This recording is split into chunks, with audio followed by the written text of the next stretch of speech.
네, 오늘 이렇게 또 더운 날씨에 이렇게 또 좋은 또 하늘 아래 이렇게 강의를 들어와 주셔서 감사합니다.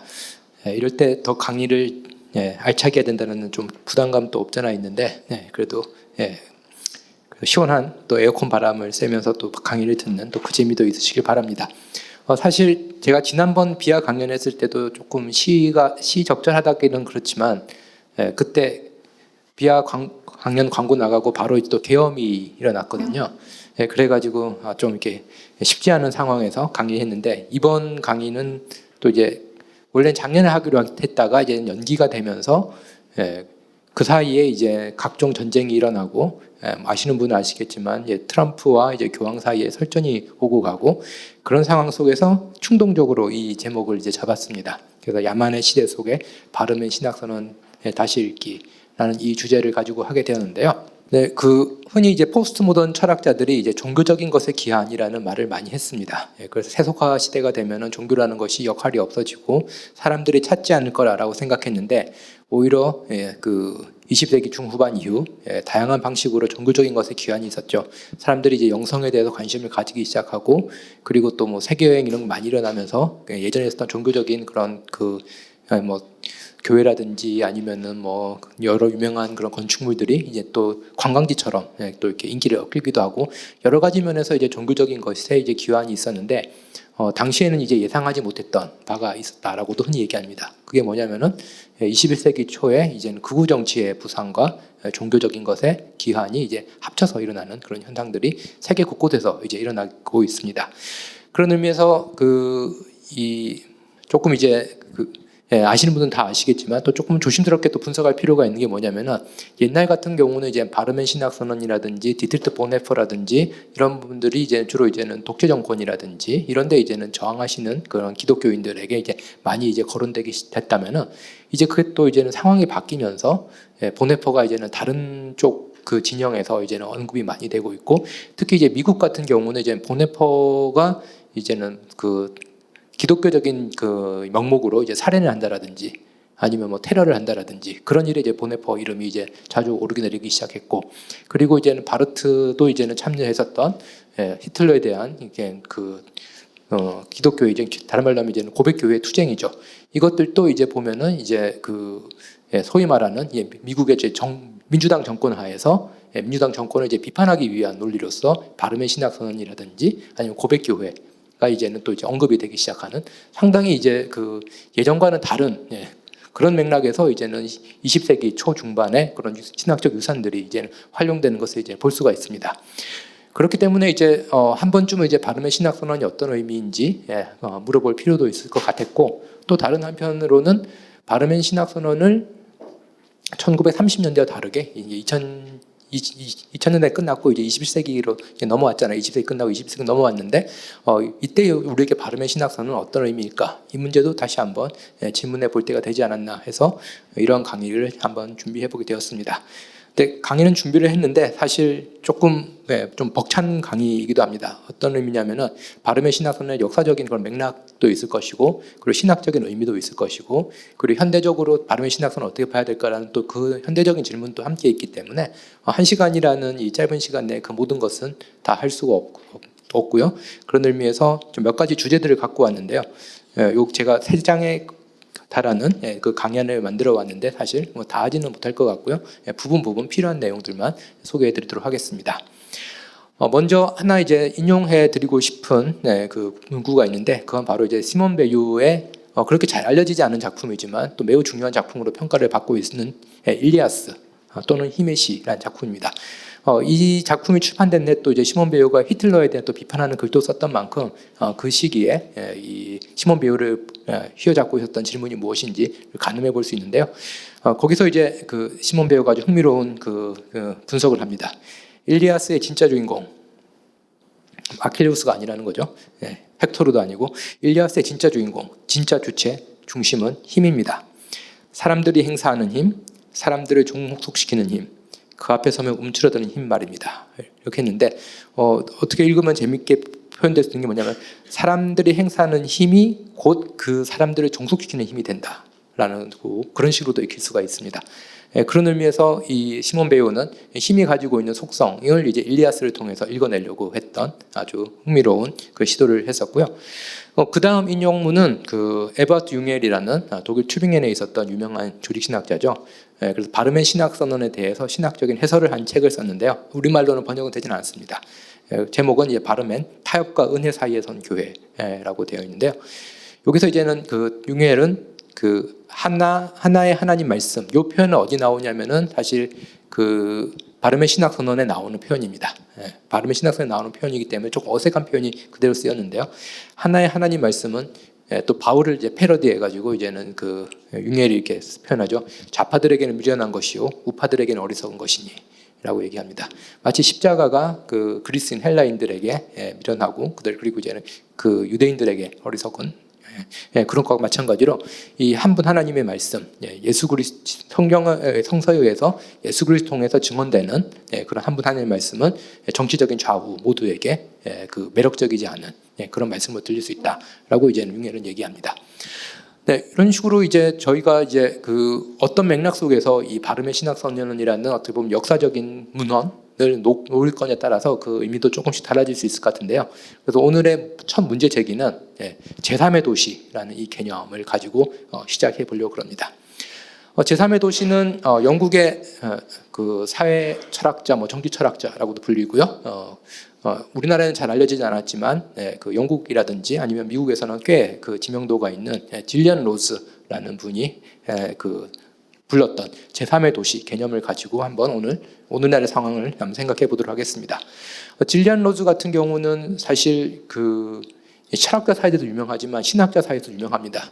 대표적으로 성공회 그 캔터베리 대주교였기 때 했던 로안 윌리엄스가 했던 말이 뭐냐면은 자기는 학부 이후로 질리언 로즈만큼 자기 더 많이 배운 사람 없다라고 할 정도로 어떻게 보면은 그 로안 윌리엄스의 거의 지적인 회심에 가깝다 이럴 정도로 로안 윌리엄스가 그 철학, 특히 해결 철학을 보는데 아주 큰 영향을 끼친 사람이 이제 질리언 로즈입니다. 질리언 로즈는 이제 유대인이고요. 그리고 세속화된 유대인이기 때문에 그는 유대교적인 의식에 참여하지는 않았는데 질리언 로즈가 결국은 이제 죽기 전에 세례를 받게 됩니다. 그래서 제가 이때까지는 로안 윌리엄스한테 세례를 받은 걸로 알고 있었는데 오늘 다시 자료를 봤더니 로안 윌리엄스한테 세례를 받은 건 아니고 로안 윌리엄스를 죽기 전에 세례를 받아야겠다라고 이제는 초청을 했는데 로안 윌리엄스가 도착하니까 그 자리엔 죽어 있었고 이미 세상을 떠났고 이미 다른 사제에게서 이제는 세례를 받은 것으로 이렇게 되어 있더라고요. 그래서 아무튼 이 로안 윌리엄스에게 상당한 그 영향을 끼쳤고 또 역으로 또 로안 윌리엄스에게 영향을 받았던 그런 분이 질리언 로즈입니다. 질리언 로즈는 이제는 자기의 철학을 할 때 이제 그 언급을 했던 사람이 바로 이 시몬 베유입니다. 시몬 베유를 언급하면서 이 일리아스 또는 힘의 시라는 이 작품을 언급합니다. 그 이유는 뭐냐면은 철학자들이 계속 이제 정치 문제들을 언급을 하기 시작하죠. 특히 이제 홀로코스트 이후로 현대 철학자들이 뭐 환대라든지 용서라든지 뭐 다양한 정의라든지 이런 다양한 주제들을 가지고 이제는 정치 철학을 전개를 하고 있는데 질리언 로즈가 볼 때는 뭔가 빠져 있다라는 겁니다. 그들의 입장에서는 그거를 이제는 그 시몬 베유의 철학을 통해 가지고 이제는 그 회복하려고 그랬는데요. 그게 뭐냐면 힘의 문제입니다. 권력의 문제, 혹은 이제는 법의 문제라고도 할 수가 있을 것 같고요. 그래서 이제 시몬 베유가 했던 말을 또 다른 말을 제가 인용을 해봤는데요. 거기 두 번째 그런 포인트입니다. 사람을 죽여 사물로 만들 수 있는 권력에서 아주 다른 방식으로 놀라운 또 다른 권력이 파생됩니다. 전쟁이니까 당연히 다른 사람을 이제 죽일 수 있는 그런 권력이 있겠죠. 근데 그런 권력에서 아주 다른 방식으로 또 다른 권력이 나오는데 그게 뭐냐면은 살아있는 사람을 사물로 만드는 권력이 그것입니다. 그래서 이 폭력 내진 힘을 이게 당하게 되면은 문제는 뭐냐면 그 사람이 인격체로 나오는 게 아니라 마치 이제 사물처럼 이제 다뤄진다는 거죠. 그래서 그 호메로스의 일리아스를 보면은 마치 사물처럼 땅에 쓰러지고 땅에다가 피를 쏟고 이제 그런 모습들이 마치 비인격체인 것처럼 이제 묘사가 되는 걸 볼 수 있습니다. 근데 시몬 베유가 거기서 또 한 번 더 나가서 하는 건 뭐냐면은 사람을 죽일 수 있는 그 권력이 힘이 그 살아있는 사람도 이제 사물로 만들 수 있잖아요. 그렇게 힘을 행사하다 보면은 그 힘을 행사하는 대상이 아니라 힘을 행사하는 자기 자신마저도 이제 사물이 되어버린다는 겁니다. 이게 이제 폭력이 가지고 있는 문제입니다. 역설이라고도 할 수가 있을 거고요. 또 다른 한편으로 볼 수 있는 건 뭐냐면은 사람은 영혼인데, 일리아스라든지 이렇게 보면 사람 영혼인데 사람을 이제 사물로 대하잖아요. 다른 말로 하면 힘에 종속된 사람, 폭력에 노출된 사람들 같은 경우는 사물로 다뤄지는 거죠.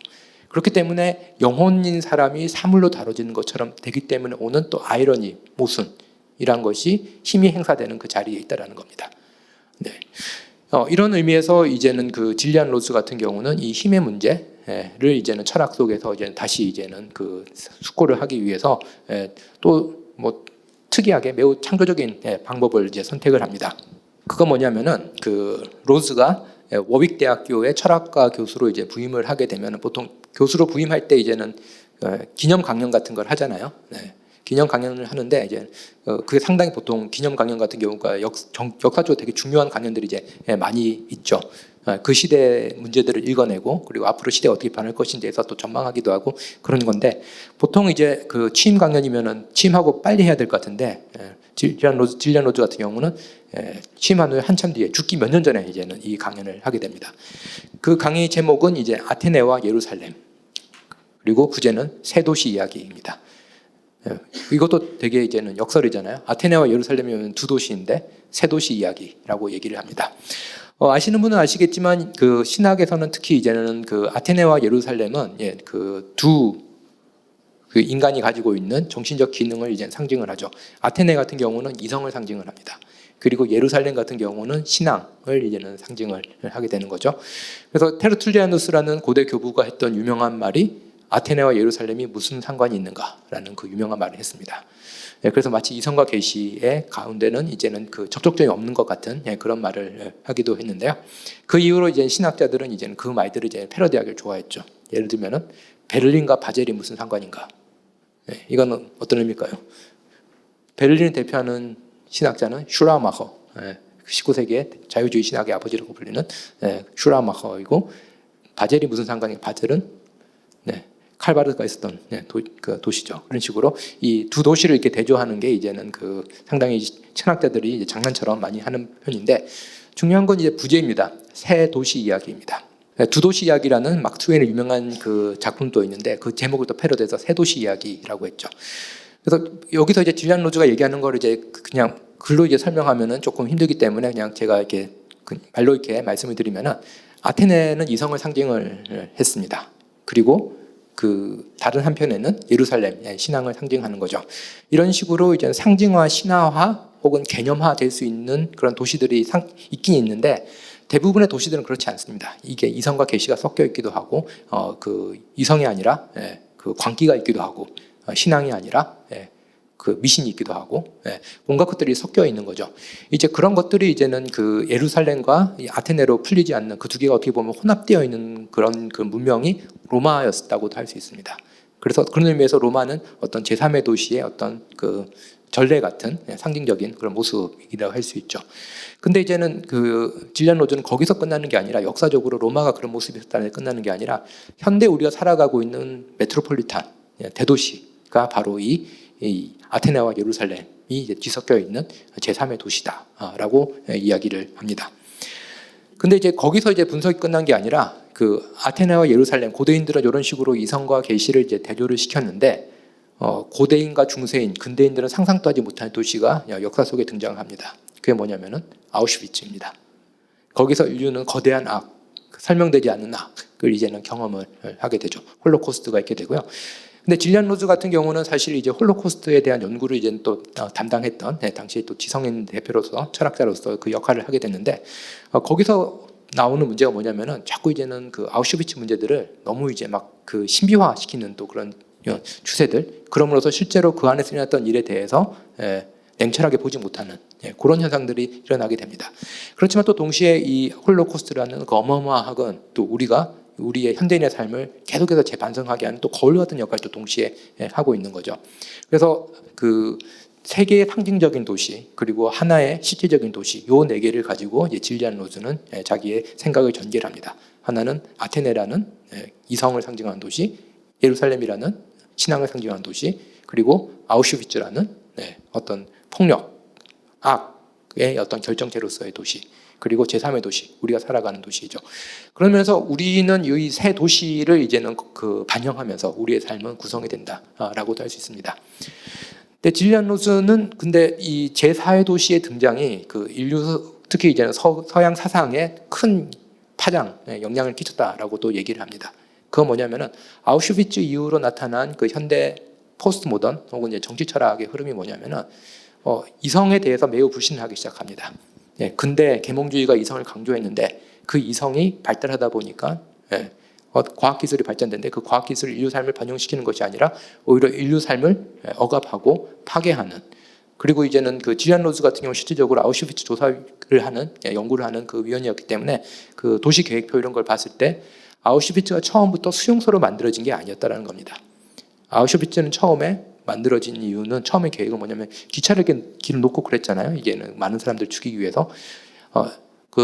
독일인들이 정말 할 일이 없어가지고 사람 죽이려고 기차길을 놓았을 리는 없잖아요.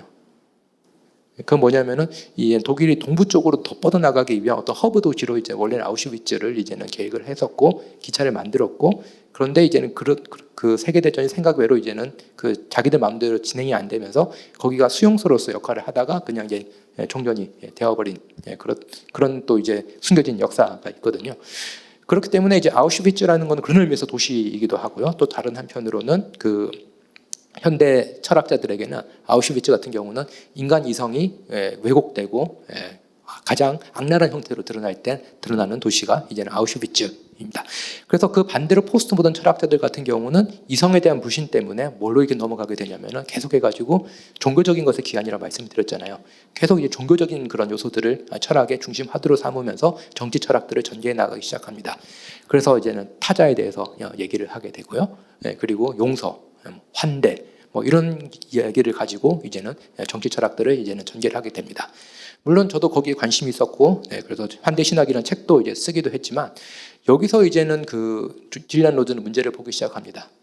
현대 철학자들이 이성에 대한 불신 때문에 너무 이제 신앙 쪽으로 가면서 예루살렘이 아니라 뉴 제루살렘이라는 표현을 쓰거든요. 새로운 예루살렘에 대해서 이제는 그쪽으로 이제는 도피를 하려고 그런다. 혹은 그쪽으로 순례를 하려고 그런다라는 겁니다. 그러면서 실질적으로 있는 힘의 문제, 아니면은 법에 있는 어떤 폭력성의 문제, 법이 할 수 있는 기능들, 이런 것에 대해서 이제는 현대 철학자들이, 포스트모던 철학자들이 이야기를 덜 하고 있다, 혹은 충분히 하지 못하고 있다라고 합니다. 그래서 제가 나눠드린 핸드아웃 보시면은 3번, 4번을 제가 지금 이야기를 드리고 있는데요. 4번을 보시면은 포스트모더니즘이 보여주는 이성에 대한 환원주의적 이해, 다른 말로 하면 이성이 가지고 있는 긍정적이고 건설적인 기능에 대해서는 철학자들이 관심을 많이 줄였고, 대신 이성은 억압적인 것이다, 도구적인 것이다, 이런 식으로 이제 너무 강조를 하기 시작했죠. 그리고 이제 상상의 예루살렘으로 도피, 다른 말로 하면은 어떤 종교적인 테마들, 타자성이라든지 아니면은 말씀드렸던 어떤 환대라든지 이런 이슈들로 이제는 급격하게 이제는 도피를 하기 시작했고요. 그리고 홀로코스트 경건주의, 홀로코스트에 대해서 어떤 너무나도 종교적인 아우라를 크게 씌우면서 일어나는 여러 가지 형태들, 이런 것들 때문에 이 현대 철학은 오히려 일어난 건 뭐냐면은 아테네와 예루살렘 혹은 이성과 신앙의 이분법을 더욱더 공고히 하게 만들었다라는 거죠. 그래서 이 이성을 가지고 계속해서 경제학이라든지 아니면 세상 설명하는 여러 가지 그런 학문들이 계속 발달하고 있는데, 철학자들은 계속해서 이성에 대해서 이제 불신을 하고, 현대 철학자들이 계속 이제는 새로운 예루살렘 그쪽으로 호소를 하고 있게 되면서, 실질적으로 이 아테네와 예루살렘의 이분법은 고대보다 새로운 방식으로 더 강해지고 견고해졌다라는 게 이제 질리안 로즈의 분석입니다. 근데 이제 질리안 로즈 같은 경우는 이 세 개의 상징적인 도시 사이에서 제3의 도시를 이제는 설명해야 되는데, 지금도 여러분들이 오셔서 대학로라는 아주 문화의 공간이지만 또 동시에 상당히 보시면 알겠지만 자본이 많이 투입되고 흐르는 도시이잖아요. 또 그리고 이것을 하기 위해서 상당한 도시 계획이라든지 아니면은 행정적인 어떤 지원도 이 대학로라는 이 지역이 없으면 불가능하죠.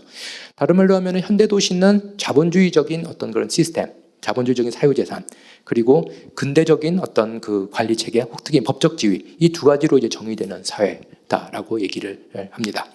근데 사실 이 자본주의적인 자본주의적 사유재산, 근대적인 법적 지위, 이제 이런 것들을 이야기하기 위해서는 예루살렘만으로는 이제 불가능한 거죠. 이것을 이야기하기 위해서는 아테네와 예루살렘이 이제 함께, 다른 말로 이성과 신앙이 함께 얘기가 될 수밖에 없습니다. 그래서 우리는 이제 근대 자본주의가 만들어낸 어떤 사회의 모순, 그리고 근대성이 만들어낸 불안, 이것들을 가지고 삽니다. 그것들이 없다는 얘기 아닙니다. 이성이 그런 것들도 만들어낼 수도 있죠. 그렇지만 그것이 힘들다고 억압적이라고 그것으로부터 떠나서 새로운 예루살렘으로 우리가 순례를 가는 것이 아니라 그것과 함께 살아가는 것이 이제는 어떻게 보면 제3의 도시에서 우리의 어떤 삶의 모습이라고 할 수 있습니다. 그래서 정치의 필수적인 것은 한편으로는 이성이 가지고 있는 건설적 힘을 이제는 포기하지 않으면서도 다른 한편으로는 사회가 가지고 있는 실질적인 모순들을 직시하면서 우리의 행동과 제도의 취약함, 그리고 때로는 우리의 그 행동의 폭력적인 결과를 인정하고 그 가운데서 살아낼 수 있는 것이 정치적인 사고에 꼭 필요하다라고 이제 얘기를 하게 됩니다. 이러한 그 제3의 도시의 모습을 혹은 이제는 현대인의 삶의 모습을 이제는 표현하고자 이제 그 질리안 로스가 만들어낸 은유가 뭐냐면은 깨어진 중간입니다. The broken middle입니다. 어떤 정확하게 수학적으로 균형을 맞춘 중간이 아니라 우리는 항상 이제 깨어진 중간, 절대 봉합되지 않는 이 서로 충돌하는 힘 사이 속에서 살아가는 것이 우리의 모습이라는 거죠. 그래서 정치와 윤리, 공적인 것과 사적인 것, 보편성과 특수성, 종교적인 것, 세속적인 것, 이 모두가 우리 삶을 구성을 하고 있는데 이것들 사이에 해소되지 않는 모순과 갈등이 표현되는 방식이 바로 이 브로큰 미들입니다. 봉합되지 않는 깨어서 열려져 있는 이 형태 속에서 우리는 살아갑니다. 그래서 이 영어로 하면은 이제 질리안 로즈가 쓴 표현이 이제 머들이라는 표현인데요. 머들이 사실 두 가지 뜻이 다 있습니다. 깨어졌다라는 표현도 되고 또 동시에 뒤죽박죽이라는 뜻도 다 포함된 이 단어를 그냥 일반적인 의미에서의 혼란이면 케이오스 뭐 이런 거 쓰면 될 텐데 일부러 머들리라는 표현을 쓴 이유가 깨어져 있고 그래서 다 뒤죽박죽도 혼란된 상태를 표현하기 위해서 이 머들이라는 단어를 썼고요. 그래서 뒤죽박죽 자체를 삶의 조건으로 받아들이고 투쟁하며 살아가도록 돕는 것이 철학, 특히 정치 철학, 사회 철학의 사명이라면은 이제 저희가 이제는 질문할 거는 그러면은 깨어진 중간 가운데서 종교와 신학은 어떤 역할을 할 것인가라는 이 질문을 하게 됩니다. 그래서 로안 윌리엄스는 바로 그 지점에서 자기의 신학을 어떻게 말하면 이제 공공신학이라도 할 수 있을 것 같고요. 정치 신학을 할 수 있는 그 사고를 이제는 질리안 로즈가 던져놓은 이 질문 위에서 이제 로안 윌리엄스가 이제는 시작하는 것도 볼 수 있습니다. 근데 로안 윌리엄스는 그런 식으로 이제는 그 깨어진 그 중간 이것을 이제는 그대로 유지하는 방식으로 이제 자신의 신학을 전개하려고 그러는데 이제 많은 사람들의 특징이 뭐냐면 이 깨어진 중간을 버티지 못하려고 그럽니다. 그것을 은폐하려고 그러고 봉합하려고 하죠. 그때 이제 사용되는 게 뭐냐? 그때 쉽게 사용될 수 있는 게 바로 이 종교라는 겁니다. 어느 한쪽으로 힘을 실어줄 때 단순히 어떤 합리적인 사고라든지 그것이 아니라 종교의 힘으로써 이 깨어진 중간을 봉합하거나 아니면은 그 깨어진 것을 이제는 은폐시키는 것이 종교가 이데올로기가 될 때입니다. 그러니까 그런 관점에서 이제는 저는 이제 바르멘 신학선언을 한번 읽어보려고 했습니다.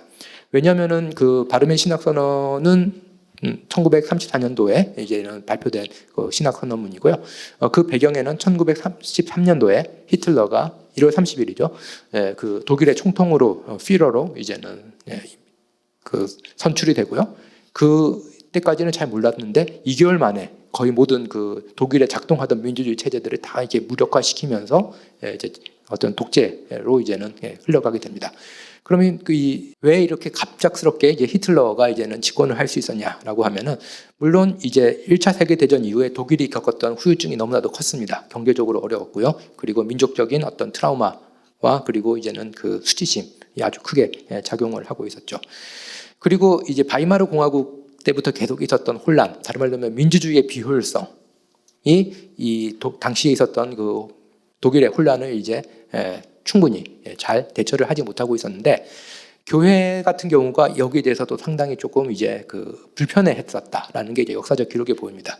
그게 뭐냐면은 그 민주주의라는 게 사실 이 오랜 역사를 가진 것 같지만 인류 역사에서 전체로 보면은 그렇게 긴 역사는 아니잖아요. 근데 민주주의 우리 좋아 왕 대신에 우리가 이제 주인이까지 좋은데 문제는 뭐냐면은 내가 원하지 않는 애들까지도 민주라는 이름으로 나와 똑같은 권리를 받는 거는 그 사람들이 참 힘들어했던 부분 중에 하나입니다. 그래서 이제 바이마르 공화국이나 이때 뭐 제일 힘들었던 거 뭐냐 교회에서 아니면 언짢았던 게 뭐냐라고 하면은 민주주의란 이유로 루터교라든지 이쪽이 아닌 사람들도 똑같은 시민으로서 대우를 이제 받아야 되는 거고 그 속에는 유대인도 있었고 소수자들도 있었고 이것들이 이제는 교회를 상당히 이제 불편하게 만들었습니다. 왜냐하면 당시에 루터교가 그리고 크진 않았지만 그래도 개혁교회가 상당한 특권을 누리고 있었던데 민주주의라는 이름으로 그 특권들이 없어지는 것들을 이제 볼 수가 있었던 거죠. 특히 이제 유대인들이 가지고 있었던 그 독일 내의 지분은 교회 내에서 상당히 이제 고민거리 혹은 이제 불편함으로 이제 남게 되었습니다. 그래서 이제 유대인 문제라는 것이 이제 독일에서 이제 크게 이제는 이슈가 될 수밖에 없었고요.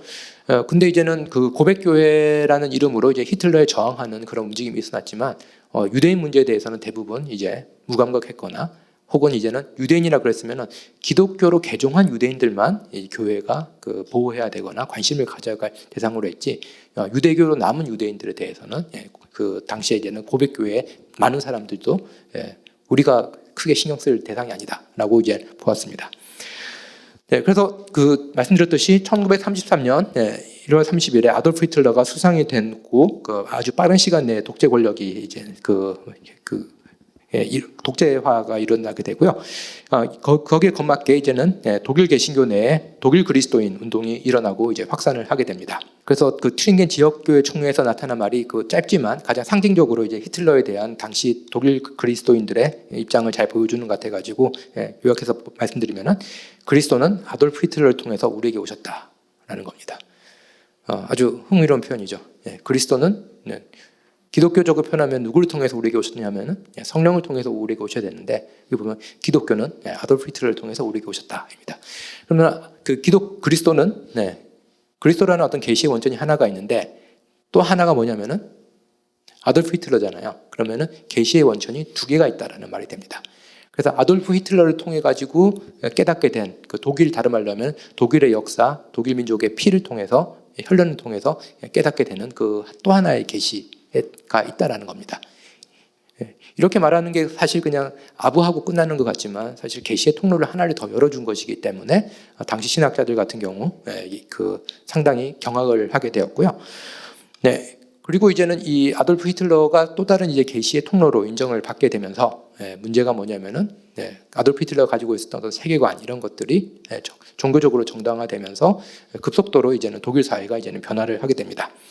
그래서 처음에 1933년 1월에 이제는 그 아돌프 히틀러가 이제는 그 권력을 잡았을 때 바르트는 흥미롭게 얘기한 게 뭐냐면은 자기는 그때 루소 강의를 하고 있었다라고 얘기합니다. 장자크 루소 강의를 이제 하고 있었는데 뭐 그것도 자기가 그때 당시에는 별로 그렇게까지 중요하게 생각하지 않았지만 뭔가 의미심장한 정치적 변화가 일어나고 있었다라는 것을 표현하는 방식이었는데 사실 그때 이제 어머니한테 보내는 편지를 보내면은 자기 감기 걸린 거 이런 거 막 얘기하고 있거든요. 그렇게까지 이제 심각하게까지 생각하지 못하고 있다가 그리고 그 이후에 이제는 그 개인적으로 쓴 글을 보면은 독일이란 게 어떤 나라인데 그렇게 쉽게 그 독재 권력에 넘어가겠냐 라고 이런 식으로 조금 나이브하게 보고 있다가 어느 순간에 이제는 그 경각심을 이제 가지게 시작을 하게 됩니다. 그리고 이제 아리안 조항이라는 게 이제 발동이 되는데요. 아리안 조항이라는 거 아까 말했듯이 이제 독일의 혈통, 독일의 피를 통해 가지고 이제는 그 새로운 그 역사가 일어나게 되는데, 그러면은 이제 뭐가 되냐면 공직에서 아리안족이 아닌 사람들이 내려와야 됩니다. 쫓아나야 됩니다. 그렇기 때문에 이제 유대인 혈통을 지니면 유대인의 피를 가진 사람들이면 공직에서 배제된다는 아리안 조항이 생기게 됐는데 그게 이제 교회도 적용이 되게 됩니다. 교회도 적용되면 무슨 문제가 생길까요? 교회는 그 유대인들 중에서도 이제 세례받고 교회에 들어온 사람들이 있단 말이에요. 특히 목회자들 같은 경우 이 사람들을 이제 내보내야 되는 상황인데 독일 같은 경우는 그 목사님들이 공무원이잖아요, 대부분. 그럼 내보내야 되잖아요. 그럼 무슨 문제가 생길까요? 교회 같은 경우는 세례를 통해 가지고 아시다시피 바울 서신을 보면은 세례를 통해 가지고 혈연이라든지 성별이라든지 다 상관없이 그리스도 안에서 한 형제가 됐다라고 그랬잖아요. 세례를 통해서 한 형제 자매가 됐는데 피를 가지고 다시 끊어내겠다라는 게 이제 아리안 조항이 되게 됩니다. 네, 그렇기 때문에 이 조항이 왔었을 때 이제는 당시에 이제는 목사들 중에 일부가 모여가지고 이렇게까지 가면 안 된다라고 하면서 목사 긴급 연맹이라는 조직을 이제 만들게 되고요. 그때 대표적인 역할을 했던 사람이 마틴 이멜러라는 분입니다. 고백교회 운동에 나중에 큰 역할을 하게 되는데, 고백교회가 그 상당히 힘들어진 이유 중에 하나는 뭐냐면 이제 바르트가 바르멘 신학선언 이런 걸 쓰면서 강직한 성격 때문에 고백교회가 그 당시에 이제 히틀러의 지지를 받거나 그게 상당히 힘들어지기도 했는데, 근데 문제는 뭐냐면은 바르트가 니멜러의 성격 때문에 힘들었다는 겁니다. 얼마나 강했으면 이런 사람은 보기 힘들다 막 그러면서 정도로. 네.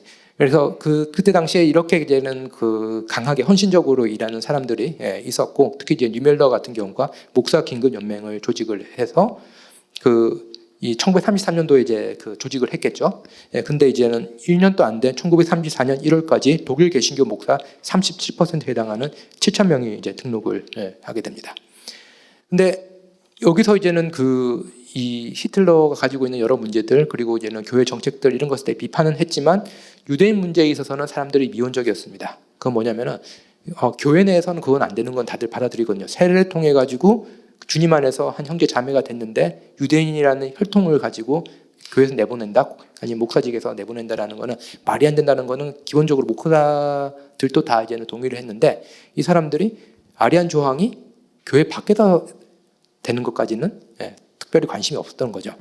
네, 그래서 이제 바르트 같은 경우는 그런 입장들을 상당히 싫어했고, 니벨러 같은 경우도 처음에는 조금 거기 미온적이다가 이제는 입장을 바꾸게 되는데, 바르트 경우 같은 경우는 교회 안에서는 유대인이 아니는데 교회 밖에서는 유대인이라 그런 게 말이 되냐. 같은 원리를 적용해야지라고 얘기합니다. 그랬기 때문에 이제는 바르트를 이제는 또 고백교회가 부담스러워했던 것도 이런 이유 때문에 있습니다. 목사 긴급 연맹으로부터 이제는 발전돼서 이제는 만들어진 게 뭐냐라고 하면은 그 유명한 이제는 고백교회 운동이고요. 히틀러의 어떤 종교 정책이라든지 아니면 독일 그리스도인에 대한 반대로서 모이게 되는 조직이고요. 말씀드렸듯이 상당히 초기에 많은 입장이었고, 그 숫자로 따지면은 사실 이제는 히틀러에 이제는 봉사했던 나중에 제국교회라든지 이런 쪽은 숫자를 얼마나 잡을지 모르지만 10% 미만으로도 많이 잡습니다. 근데 훨씬 많은 고백교회라든지 이런 세력들이 힘을 잘 못 썼다라는 것도 역사 속에서 아이러니이긴 하지만, 또 거꾸로 얘기했을 때 고백교회인 분들 얘기 들어보면은 당시 2차 세계대전 당시에 그 히틀러에게 반대했던 가장 큰 조직이 고백교회였다라고도 얘기를 하기도 합니다. 고백교회가 이제는 모여서 뭘 하려면 이제 모이면 우리는 뭘 믿는다라는 것을 이제는 그 표명을 해야지 모이는데 의미가 있잖아요. 그냥 밥만 먹고 헤어질 수는 없으니까요. 그래서 1934년 5월 29일 31일까지 바르멘에서 총회를 이제는 하게 됩니다. 그래서 총회를 앞두고 그 3명의 대표를 원래 4명의 대표를 이렇게 뽑았는데 한 명이 불참을 하게 됩니다. 그래서 3명이 대표로 해서 미리 그때 채택해야 될 신앙 고백문을 이제는 만들자라고 이제는 얘기를 하게 되는 거고, 그게 이제 우리가 흔히 말하는 바르멘 신학선언입니다. 근데 4명 중에 1명이 빠졌는데 그 1명이 제일 강성 루터교 신학자거든요. 그래서 흔히 얘기하는 게 그때 그 사람 갔었으면은 이거 바르멘 신학선언 등장하지 못했다라고 이제 얘기를 합니다. 그래서 3명인데 그 3명이 개혁교회 대표로는 칼 바르트가 가게 되고요. 스위스인이 갔죠. 그것도 흥미롭습니다. 그리고 나머지 2명은 한스 아스무센과 토마스 브라이트인데 루터교 목회자이자 이제는 신학자이죠. 근데 우리가 이제는 고백교회에 대해서 이제 가질 수 있는 역사 자료의 가장 대표적인 혹은 이제는 인기 있는 자료는 뭐냐면은 칼 바르트라는 이런 사람의 전기거든요. 바르트의 전기를 보면은 자기가 다 쓴 것처럼 얘기를 합니다. 네. 근데 완전히 틀린 말은 아닌데 또 그게 다 사실 말은 또 아닙니다. 바르트가 여기저기서 얘기할 때마다 이제 기억력의 문제가 나중에 생기기 때문에 사실상 이틀 작업을 했는데 나중에 이제는 회고할 때는 하루 만에 작업했다고 얘기를 하거든요. 그 하루는 자기가 거의 다 작업한 게 맞습니다. 네, 근데 오기 전에 각자 나름대로의 이제는 그 준비를 이제 해가지고 오게 되고요. 그래서 이제는 프랑크푸르트의 호텔에서 모여가지고 이 작업을 이제는 하게 되면서 서로 이제 막 적기도 하고 하는데, 문제는 이제는 토마스 브라이트 같은 경우는 이제 매우 바쁜 어떤 교회 내에서 역할을 맡고 있었기 때문에 계속 전화가 와가지고 계속 전화를 받고 있었고, 안스무센 같은 경우는 피곤해서 그런지 좀 잠도 많이 자고, 그런 사이에 이제 바르트가 이제는 자기가 원래 초안을 갖고 왔던 거를 이제는 거의 그대로 두 명의 동의를 받아가지고 이제 가지고 가게 됩니다. 두 명의 동의를 이제 받고 가져가게 되는데 얘기가 딴 데로 흐르고 있는데요. 네. 예, 얘기가 딴 데로 흐르지만 그래도 말씀을 드리면은 아까 말했던 그 4명 중에 1명 빠졌다 그랬잖아요. 자세라는 그 루터교 목사인데 그 사람과 그 루터교의 아주 유명한 그 신학자가 있습니다. 알트하우스라고. 네, 그 루터 신학을 아마 공부하신 분들은 이제 한 번 이상은 접해봤을 텐데 알트하우스라는 그 신학자가 있는데 두 명이 이 프랑크푸르트에서 만든 초안에 대해서 상당히 이제 반대를 하게 됩니다. 반대를 하게 되고 다시 만들려고 막 하기도 하고 그랬는데 사실상 그 대안이 없었거든요. 그래서 이제 아스무센이라는 그 초안을 작성한 데는 바르트의 역할이 컸지만 실질적으로 이 바름의 신학선언이라는 게 만들어지고 발표될 때까지는 아스무센이 엄청나게 독일 지역을 돌아다니면서 2주라는 짧은 시간 동안에 사람들 만나고 설득하고 그 과정들을 했던 게 이제는 그 아스무센이 되게 됩니다. 그래서 이제는 그 신앙 고백을 이제는 가지고 이제는 이 히틀러 정권에 맞선다라는 게 사실 우리가 보면은 약간 현실 감각이 떨어지는 게 아닌가, 혹은 이제 비효율적인 방법이 아닌가라고도 생각할 수 있습니다. 그래서 이 페이지로 넘어가면은 신앙 고백이 가지고 있는 중요성에 대해서 좀 얘기를 해볼 필요가 있는데요. 그 교단마다 신앙 고백에 조금 차이가 있을 겁니다. 여기에 오신 분들의 이제 교단적 다양성이 있을 텐데 아마 장로교라든지 개혁교회 배경은 상당히 많은 뭐 웨스트민스터 신앙 고백이라든지 뭐 다양한 신앙 고백들을 보셨을 거고요. 그리고 루터교 같은 경우는 있나라고 하는데 있습니다. 아우크스부르크 신앙 고백이라는 게 있고 성공회 같은 경우는 있죠. 성공회도 있죠. 뭐 없는 건 없습니다. 근데 이제는 차이가 있습니다. 그건 뭐냐면은 그 루터교회 같은 경우는 그 신앙 고백문을 만드는데 소극적입니다. 잘 안 만듭니다. 그래서 아까 말했듯이 아우크스부르크 신앙 고백이라는 그게 이제는 만들어졌고 그 이후로 많이 업데이트가 안 되고 있는데 개혁교회는 어딜 가든지 뭘 하든지 하나씩 만드는 그런 또 습성이 있습니다. 그래서 매우 많이 있게 되고 그런 의미에서 이 두 교회가 가지고 있는 특성의 차이가 있기 때문에 바름의 신학선언이라고 불리지 바름의 신앙 고백이라고 안 불립니다. 그래서 루터 교회가 신앙 고백을 만드는 것은 반대를 했기 때문에 신학 선언이라는 이름을 가지고 있지만 실질적으로는 신앙 고백의 형태를 가지고 자신들의 신앙을 고백을 했는데요. 근데 이제는 그렇게 할 수 있었던 또는 해야만 했던 이유가 뭐냐라고 하면은 1934년도에 나온 조사에 따르면은 1933년 다른 말로 하면 히틀러가 1월에 권력을 잡잖아요. 그 이후에 독일 그리스도인이라든지 아니면은 어용 신학들이 많이 등장했을 거잖아요. 그때 75개의 신앙 고백문이 만들어진 걸로 조사가 됩니다. 루터교는 신앙 고백을 거의 안 만든다 그랬잖아요. 근데 75개나 이제는 만들었는데 그게 1934년도 조사예요. 그러면은 그때 발견 안 된 게 더 있을 수도 있습니다. 그런 식으로 이제는 새로운 그 신앙 고백들이 이제 많이 넘쳐나고 있고 이제 이것들이 이제 교회를 이제 혼란스럽게 하고 있는 상황 가운데 이렇게 수많은 신앙 고백이 다른 말로 하면은 그 예수 그리스도가 아니라 히틀러 혹은 이제 독일 민족의 역사, 피를 계시의 통로로 하고 있는 그런 신앙 고백들이 이제 난립하는 상황 속에서 새로운 신앙 고백을 이제 만들어줘야 될 필요가 있었다라고 할 수 있습니다. 그래서 바름의 신학 선언은 공식적인 신앙 고백문은 아니고 또 그렇게 안 하기로 하고 이제 만들어졌지만 실질적으로 신앙 고백문과 같은 내용과 형식을 가지고 있습니다. 그래서 신앙 고백이 가지고 있는 특징이 뭐냐라고 하면은 신학을 할 때 늘 이런 얘기를 하죠. 말씀, 계시 중요하다. 또 다른 한편으로는 상황이 중요하다라고 얘기를 합니다. 근데 이제 이거 두 개를 어떻게 이제는 조화를 시킬까? 이거는 이제 신학자들마다 혹은 교단마다 학파마다 조금씩 다른 입장을 갖고 있는데요.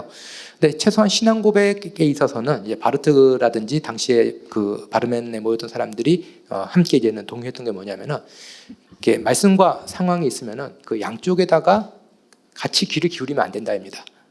말씀이 있고 이때 상황이라면 뭐가 되냐면은 이제는 히틀러가 되잖아요. 그렇기 때문에 말씀과 상황에 함께 귀를 기울이면 안 되고 대신 하는 건 뭐냐면은 구체적인 상황 한가운데서 말씀에 귀를 기울여야 된다입니다. 이렇게 질서 정리를 한 겁니다. 그래서 신앙 고백이 가지고 있는 특성, 특히 이제는 개혁교회 전통에서 계속해서 신앙 고백을 쓰는 이유는 뭐냐면은 이 나라 상황이 다르고 저 나라 상황이 다르고 16세기 상황이 다르고 17세기 상황이 다르기 때문에 그 구체적 상황 속에서 하나님의 말씀을 들으려고 하는 노력들이 이제는 신앙 고백으로 이제 계속해서 형성이 되게 됩니다.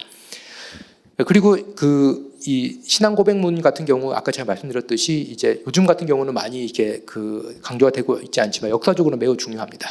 그건 뭐냐면은 신앙 고백문이라는 게 마치 우리가 믿어야 될 걸 그냥 그대로 외우고 반복해서는 이제 문제가 되지만 신앙 고백문은 뭐냐면은 개인이 가지고 있는 신앙 고백이 있잖아요. 그리고 이 어떻게 보면 공적으로 표현된 문장으로 표현된 그 신앙 고백문이 있잖아요. 어떻게 보면은 신앙이라는 것 그 긴장 속에서 이제 형성이 되고 있는 거거든요. 만약에 그 신앙 고백문만 있고 개인의 신앙이 없다라고 하면은 당연히 이제는 그 신앙은 형식적인 거고 전혀 주체와 관계가 없는 그런 신앙 고백이 되겠죠. 반대로 그 어떤 공적인 의미에서 함께 고백하는 신앙 고백이 없는 상황에서 개인의 신앙 고백만 있다면은 각자가 믿고 싶은 바를 그냥 믿는 것이 그것이 이제는 종교가 되고 맙니다.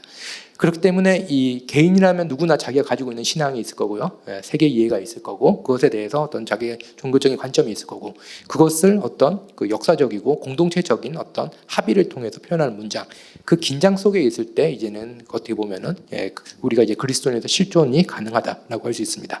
그렇기 때문에 이 변화된 상황, 히틀러가 거의 이제는 그리스도처럼 된 상황에서 새롭게 이제 개인이 가지고 있는 신앙, 다른 말로 하면 자기가 꿈하고 지켜야 되는 신앙이잖아요. 그것을 공적으로 표현해줄 언어가 필요했고, 그때 이제 만들어진 것이 이제는 바르멘 신앙 고백이라고 할 수 있습니다. 그리고 이제는 신앙 고백문이 가지고 있는 특징이 있는데요. 하나는 이제 묶음이고 다른 하나는 배제입니다. 3, 4번이라는 그 2페이지 상단에 보면 3, 4번으로 이제 되어 있는데요. 묶음이란 건 뭐냐면은 나보다 더 큰 무언가 이제 묶어주는 역할을 하는 게 이제 신앙 고백입니다. 그래서 보통 신앙 고백문, 뭐 웨스트민스터 신앙 고백이든 아니면은 뭐 하이델베르크 요리문답이든 아니면은 뭐 여러 신앙 고백이 하는 역할은 뭐냐면은 나를 더 큰 전통과 이제 묶어주는 역할을 하는 거죠. 그래서 더 거슬러 올라가면은 이제 사도신경이나 니케아 신경이 우리를 이제 묶어주겠죠. 그렇지만 또 중요한 건 뭐냐라고 하면은 그 신앙 고백 역할은 성서의 가르침을 구체적인 상황 속에서 새롭게 배우면서 공동체를 새롭게 세우는 역할을 하게 됩니다. 단순히 이제 과거와 묶어주는 것이 아니라 성경의 말씀을 지금 여기서 새롭게 배우게 해주는 역할을 하는 게 이제 신앙 고백문이 됩니다. 그래서 신앙 고백은 한편으로 이 공동체를 이제 새롭게 만들어주는 역할을 하는 게 신앙 고백문이 됩니다. 근데 또 다른 한편으로 그 반대 역학이 있습니다. 그건 거부입니다. 그건 뭐냐면은 잘못된 교리에 대한 거부입니다. 신앙 고백문을 만든 중요한 이유 중에 하나는 무엇이 옳고 무엇이 그르고를 이제는 만들어내기 위한 그런 역할도 있죠. 근데 그 바르멘 신학선언을 보시면은 그 바로 밑에 보면 바르멘 신학선언 1항이 이제 네모 칸에 있고 그 보시면은 이제 제일 밑에 그 세모로 되어 있는 걸로 시작되는 거 보시면은 우리는 다음과 같은 거짓 교리를 배격한다로 되어 있잖아요. 여기서 보셔야 될 게 그 신학문답이 배제하는 것은 교리이지 사람이 아닙니다. 잘못된 교리를 이제 거부를 하는 역할이지 잘못된 사람을 배제시키는 것이 이제 이 신앙 고백의 특징은 아닙니다. 그래서 이제 바르트가 했던 유명한 말은 나인, 아니오, 거부라는 것이죠. 나인은 그 자체로 의미를 못 가진다라는 유명한 말을 했습니다. 다른 말로 하면은 배제시키는 것 그 자체는 아무 의미가 없다라는 겁니다. 기독교 신앙에서는. 그러면 이 거부, 나인이라는 거는 어디서 의미를 가지냐면은 독일어는 야고요. 긍정, 예스의 그림자로서 우리는 부정을 이제는 봐야만 한다입니다. 그래서 이제는 그 신앙 고백이라는 거는 말씀드렸듯이 어떤 사람에 대한 배제가 아니라 잘못된 가르침에 대한 배제이잖아요. 근데 사람은 얼마든지 잘못된 가르침 속으로 빠질 수 있는 가능성이 있죠.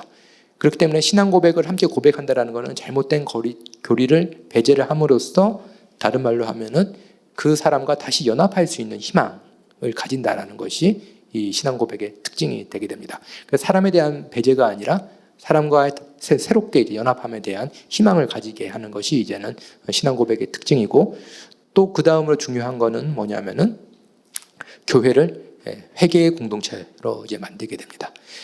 왜냐하면은 그 잘못된 교리가 있게 한 것, 잘못된 교리를 만들어지게 한 것뿐만 아니라 잘못된 교리가 가르쳐지게 한 것, 사람들이 잘못된 교리를 따르게 내버려 둔 것에 대해서 우리가 회개를 하고 또 우리도 그런 잘못된 가르침에 빠지지 않지 회개를 하게 하는, 다른 말로 하면은 이 신앙 고백의 정치학에서 제일 중요한 거는 회개의 정치학입니다. 무조건 저항하고 싸우는 것이 아니라 이 회개를 통해 가지고 새롭게 연합의 가능성을 찾는 것이 이 신앙 고백이 가지고 있는 정치적인 의미입니다. 이런 특성이 있기 때문에 바르멘 신학 선언은 6개 항으로 이루어져 있거든요. 총 6개로 되어 있는데 그 항의 구조는 처음에는 성서 구절이 나오고요. 두 번째로는 긍정 문구가 나오고 세 번째는 이제 부정 문구가 나옵니다. 말씀드린 부정은 그 자체로 의미를 갖지 못하기 때문에 긍정의 가능성 밑에서 이제 나와야 되잖아요. 그러니까 긍정이 앞에 있고 부정이 나오게 되고요. 그럼 긍정은 뭐냐라고 하면은 아까 말씀드렸듯이 묶음에서 보시면은 성서의 가르침을 새롭게 배운다 그랬잖아요.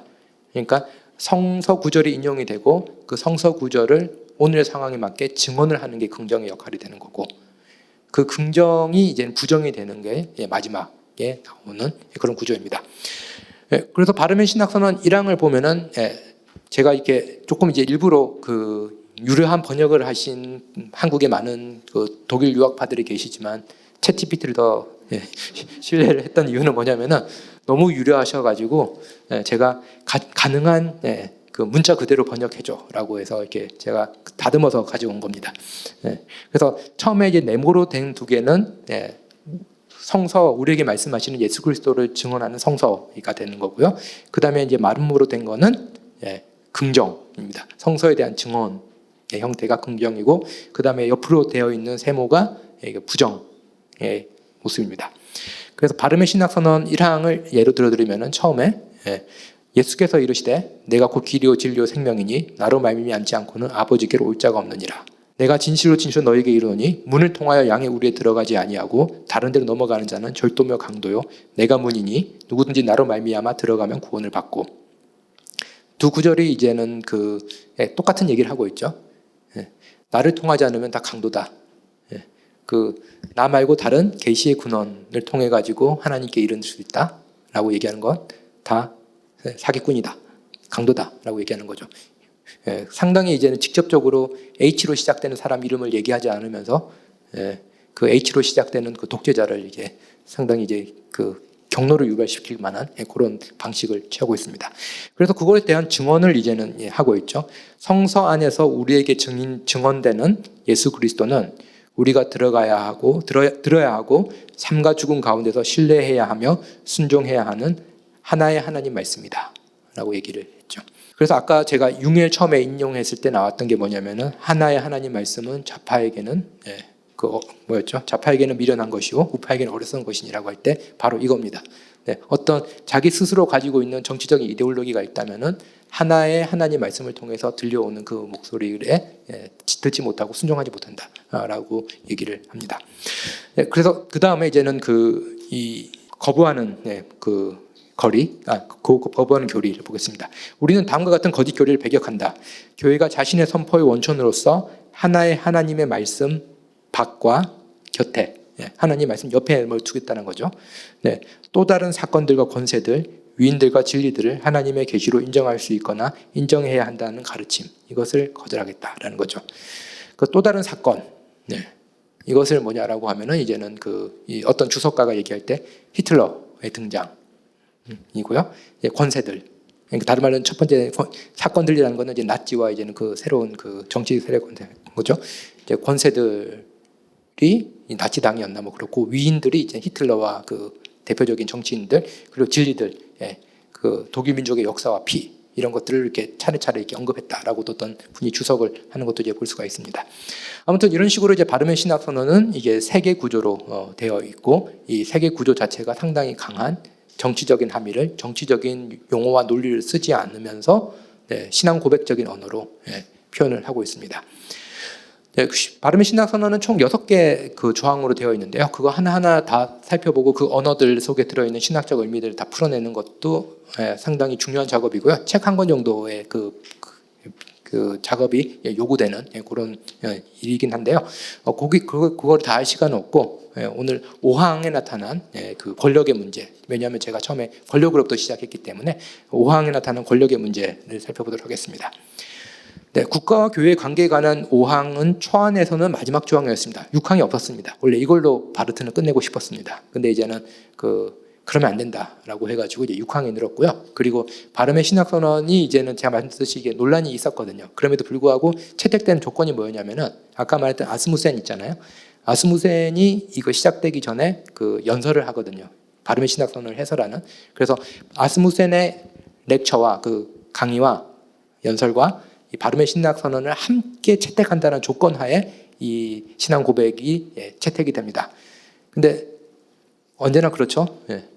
역사 속에서 둘을 같이 채택하면은 남는 거는 유명한 사람께 남는 거죠. 그래서 아스무센의 그 강의 같은 경우는 상당히 이제 루터교적으로 해석하려는 어떤 경향이 큽니다. 왜냐하면 루터교에서 반대를 했기 때문에 이걸 받아들이는 것에. 그래서 다른 해석으로 가지 않게 하기 위해서 아스무센의 이제는 그 해석은 조금 더 루터교적으로 좀 충실한 그런 해석을 했는데, 그것은 이제는 그 대부분의 사람들이 있는지도 모르고 별로 중요하게 생각하지도 않는데 상당히 재밌습니다. 그걸 읽어보면은 1934년 당시에 사람들이 이 텍스트를 어떻게 이해했는지를 볼 수 있기 때문에 역사적으로도 매우 중요하고 신학적으로도 의미 있는 문헌입니다.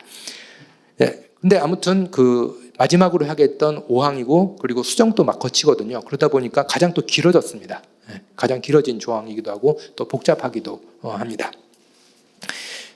이런 것들이 이제 어떻게 알게 됐냐, 조금 이제 그 너무 이론적인 얘기에서 좀 재미가 없어서 또 말씀드리면은, 이 바름의 신학선언이 계속 초기부터 이렇게 진화를 하거든요. 말씀드렸듯이 바르트가 미리 갖고 왔다 그랬잖아요. 그 전에 작업을 했던 것들이 몇 개가 있거든요. 근데 이제는 바르트가 이게 작업하다가 이제는 종이에다가 바르트는 이제는 칙칙칙 이렇게 많이 이렇게 그 아이디어들을 이렇게 적어놓고 단어를 다 적은 게 아니라 이렇게 대충 이렇게 적어가지고 하고 있는데, 그거를 이제는 작업한 종이를 이제는 자기 아들 크리스토퍼 바르트라고 있는데 그때 10대 중반이었을 겁니다. 나이가. 크리스토퍼 바르트한테 이 종이 버려라고 줬는데 크리스토퍼가 안 버렸거든요. 그래가지고 초기 형태가 지금 이제 남아 있습니다. 그 아버지 말을 안 듣고 끝까지 그걸 갖고 있었던 아들 덕분에 이게 됐고, 그래서 초기 형태가 있다. 그리고 다른 아카이브 그 문서보건소에서도 그 다음 안이 또 발견이 되고 뭐 그런 식으로 해가지고 지금은 저희가 이 텍스트가 이제 진화하는 과정을 어느 정도 볼 수가 있고, 진화할 때마다 뭐가 강조됐고 뭐가 빠지고 이제 이런 것들도 이제는 볼 수가 있어서 상당히 흥미로운 또 신학적인 어떤 그 연구 대상이 되는데, 또 그렇게 또 연구를 많이 하고 있지 않은 텍스트가 바로 이 바름의 신학선언입니다. 바름의 신학선언은 그 5항을 조금 길지만 하나하나를 좀 보면은 흥미로울 것 같은데요. 보통 이제는 국가 권력에 대해서 얘기를 하면은 로마서 13장을 얘기를 합니다. 국가 권력은 하나님이 주신 것으로 이런 식으로 하기 좋기 때문에 로마서 13장을 주로 많이 언급하는데, 파격적으로 베드로전서 2장 17절을 얘기를 합니다. 왜냐하면 로마서 13장이 이제 나치에서 많이 오용된 그 텍스트이기도 했지만, 베드로전서 2장 17절은 뭐냐면은 확실히 상하관계를 만들어 놓고 있잖아요. 하나님은 두려워하고 왕은 존대해라. 다른 말로 하면은 국가 권력과 하나님을 동일한 위치로 둬서는 안 된다라는 거죠. 그리고 이거는 또 뭐냐면은 이제는 바르멘에 모였던 그 신학자들과 목회자들과 평신도들의 그 자기 이해이기도 합니다. 그 뭐냐면은 자기는 하나님을 두려워하지 히틀러로 대표되는 국가 권력을 두려워하지 않는다입니다. 그렇기 때문에 히틀러로 대표되는 국가 권력에 우리가 하나님의 말씀에 의해서 저항을 하는 것은 우리가 다른 말로 하면은 국가를 배신하는 게 아니다 라는 것도 이 조항을 통해서 이제 말을 해줄 수가 있게 됩니다.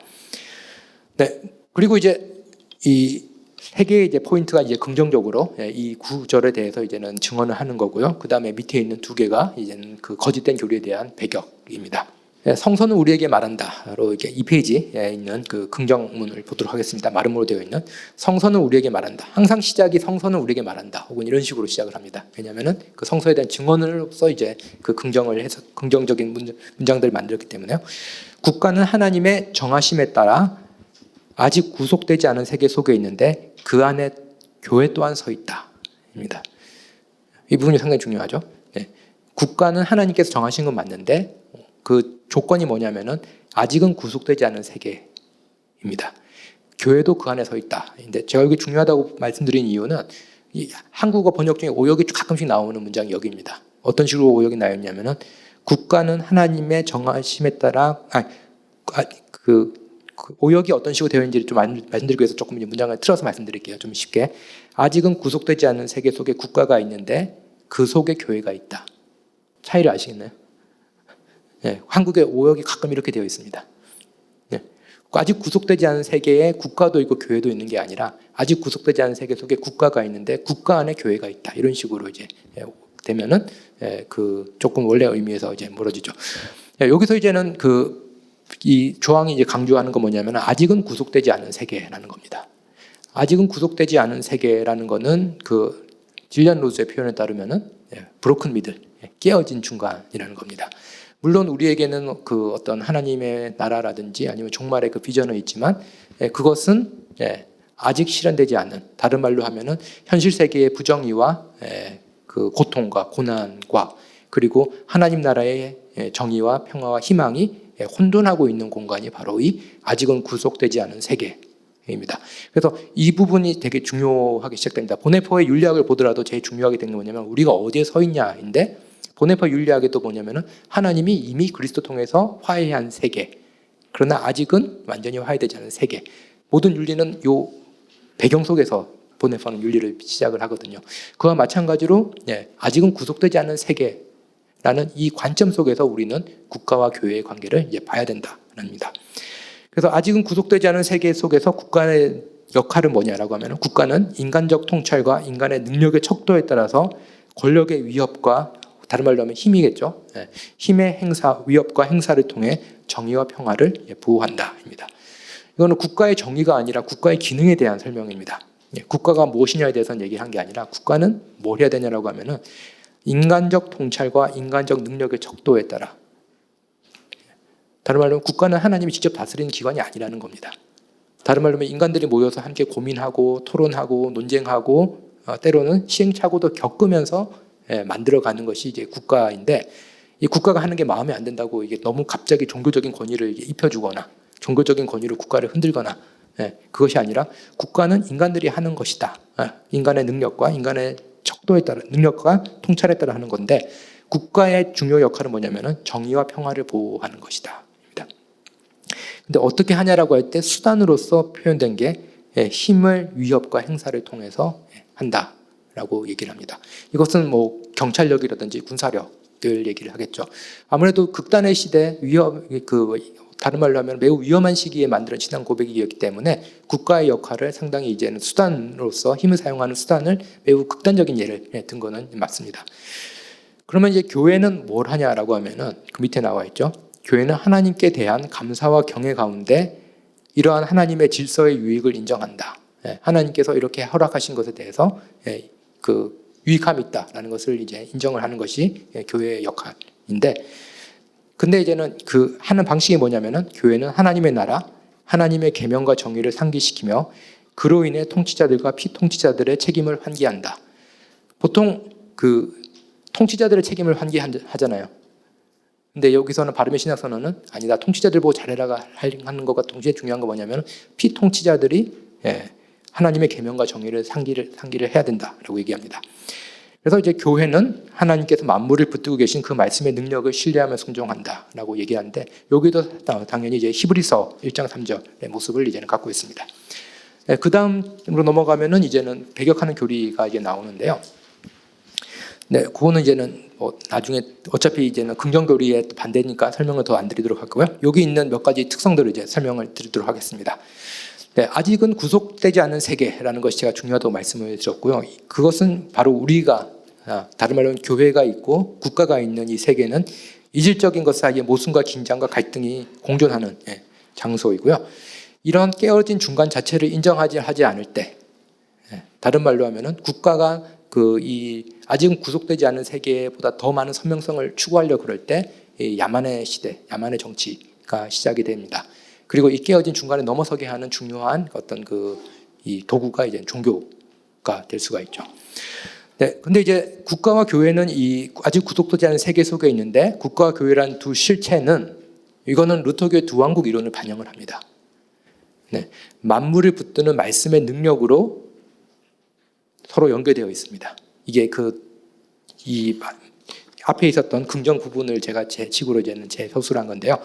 다른 말로 하면 이거는 그리스도의 왕적 주권론이라는 개혁주의의 또 중요한 정치 신학의 테마입니다. 여기서 보시면 알겠지만 이 바르멘 신학선언은 16세기 때 이제는 깨지잖아요. 예, 개신교가 이제 분파가 일어나면서 루터 교회와 이제 개혁 교회가 일어난 이후로 공동으로 신앙 고백을 한 적이 아직까지 한 번도 없었습니다. 근데 바르멘 신학 선언은 그 엄청난 그 위기 속에서 개혁 교회와 이제 루터 교회가 함께 모여서 신앙 고백을 했고, 그것만으로도 어마어마한 그 의미가 이제 부여되는 사건인데, 그걸 위해서 이 두 가지를 이제는 그 함께 쓴 거죠. 두 왕국 이론의 언어를 쓰면서 또 동시에 그것을 그 루터교가 그것을 오용하고 있었잖아요. 그 독일 그리스도인들이 그것을 또 막기 위해서 개혁주의 용어인 그리스도의 왕적 주권이라는 요걸 통해 가지고 그 루터교 신학이 갖고 있는 일면성에 대한 보완을 했고요. 예, 처음에 이거 나왔을 때 아까 말했던 그 알트하우스가 매우 싫어했습니다. 예, 바르트는 늘 이런 식이다 그러면서. 근데 이제 아무튼 예, 수정안은 이제 받아들여졌습니다. 네, 그래서 그런 의미에서 이제는 만약에 교회가 이제 국가에 대해서 충성하고 국가가 하나님의 어떤 그 정하심 속에 있다는 것을 인정하는, 다른 말로 하면 충성이라고도 이제 표현을 할 수 있는데, 바르트는 애국이라는 표현을 되게 싫어했습니다. 네, 그거는 국가에 대해서 우리가 가져야 될 거는 책임이지 사랑이 아니다. 국가가 사랑을 구애하기 시작하면은 그 나쁜 국가다. 뭐 이렇게 얘기를 합니다. 네, 그래서 국가에 대한 교회의 충성은 초월과 차이에 대한 인정에서 나온다. 초월이라는 건 뭐냐면은 국가와 교회가 그 근원이 그 자체로 있는 게 아니라 하나님의 정하심 속에 있다라는 겁니다. 그리고 차이에 대한 인정은 뭐냐면은 그 아직은 구속받지 않은 세계 속에서 둘의 역할이 결코 동일시 될 수가 없다라는 데서 나오게 되는데, 그 차이 속에서 이 국가와 교회의 관계를 이제는 봐야 된다입니다. 그래서 국가에 대해서 여기서 얘기하는 것은 국가의 본성이 아니라 기능에 대한 거고요. 인간의 방식으로 인간의 방식과 수단으로 정의와 평화를 지키는 겁니다. 네, 그래서 교회는 이 세계 속에서 국가가 가진 고유한 기능과 역할, 즉 정의와 평화를 이제 지키는, 그러기 위해서는 때로는 이제 무력을 사용하는 그런 그 국가의 그 존재를 이제 인정하고 존중해 줘야 되는데, 하지만 이 힘을 통해 가지고 권력을 통해서 이 정의와 평화를 지킨다고 하는 건 뭐냐면은 그 한편으로는 맞는 말이지만 다른 한편으로는 정의와 평화를 너무 일면적으로 정의하는 겁니다. 마치 이제 팍스 로마나처럼 힘이 있어야지 정의와 평화가 유지되는 것처럼 그런 식으로 생각하게 되고, 그런 식으로 생각하고 싶어 하는 게 이제 국가의 속성이기 때문에, 그렇기 때문에 교회가 해야 되는 건 뭐냐면은 하나님 나라의 명령과 정의와 평화를 상기시켜줘야 된다. 이게 바로 이제는 교회의 역할이라고 얘기합니다. 그래서 그 교회와 다르게 이제는 국가는 진리의 기관이 아닙니다. 하나님께서 정하셨지만 교회와는 다르게 이제 진리를 소유하거나 진리를 선포하는 기관이 아니기 때문에, 국가는 그 국가 권력이 가진 특성은 진리가 아니기 때문에 모호한 특성을 가지게 됩니다.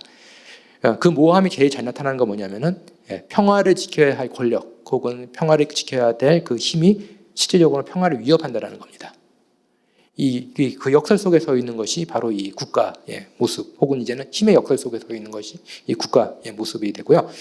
그래서 국가 권력은 정의와 평화를 지키는 하나님의 어떤 그 역할, 임무를 맡았지만, 또 이 시편에 나오듯이 정의와 평화를 입맞추게 하는 그런 능력은 없는 것이 바로 이 국가의 한계가 됩니다. 그런 국가의 한계, 다른 말로 하면 국가 권력에 대한 어떤 그 제한, 이것이 이제 교회를 통해서 이루어지게 되는데, 교회의 역할은 뭐냐라고 하면 그 다음 포인트로 가시면은, 교회는 하나님 나라 계명 정의를 환기시킴으로써 지배자와 피지배자 모두에게 그 책임을 이제는 일깨우는 역할을 갖게 됩니다.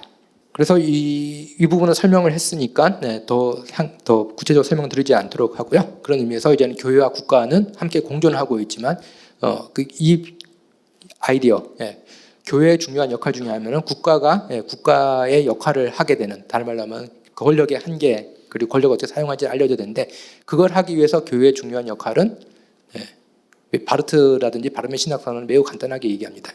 스탠리 하워스도 그런 의도에서 이야기를 했는데, 교회의 가장 큰 정치적인 역할은 단지 교회가 되는 겁니다. 그 교회가 어떤 어떤 그 정부 내 기관처럼 되거나 아니면 정부의 힘을 쓰는 게 아니라, 교회의 제일 중요한 역할은 하나님 나라의 계명, 그 하나님 나라의 정의와 평화를 이제는 그 드러내고 증언하는 게 되게 됩니다. 네, 지금까지 이제 바르멘 신학선언에 나와 있었던 여러 조항들, 그리고 이 바르멘 신학선언의 그 대표적인 5항이 가지고 있는 국가와 교회의 관계에 대해서 간략하게 말씀을 드렸고요. 물론 이 정도 설명으로는 충분하진 않지만 시간 관계상 이 정도로 이제 맛만 보여드리도록 하고요. 그럼 바르멘 신학선언이 어떤 그 유산을 가졌는지 간단하게 말씀을 드리고 이제 끝내도록 하겠습니다. 말씀드렸듯이 바르멘 신학선언은 16세기 개신교 교파 분열 이후 처음 나온 초교파적인 문서인데, 이 문서가 나오면 되게 엄청난 그 사건인 같지만 곧 고백교회 대표 인물들은 흩어지게 됩니다. 그래서 1934년도에 이 문서가 나오잖아요. 1935년도에 바르트는 이제는 그 대학에서 가르치는 것을 이제 금지당하고 결국은 이제 스위스로 추방을 당하게 되고요. 1936년도에 보네퍼도 가르치는 그 권한을 가르침이 금지되게 되고 그래서 이제는 고백교회 신학교로 이제 가게 되고요. 그리고 그 다음에 1937년도에 아까 말했던 유멜러는 또 이제 감옥에 갇히게 됩니다.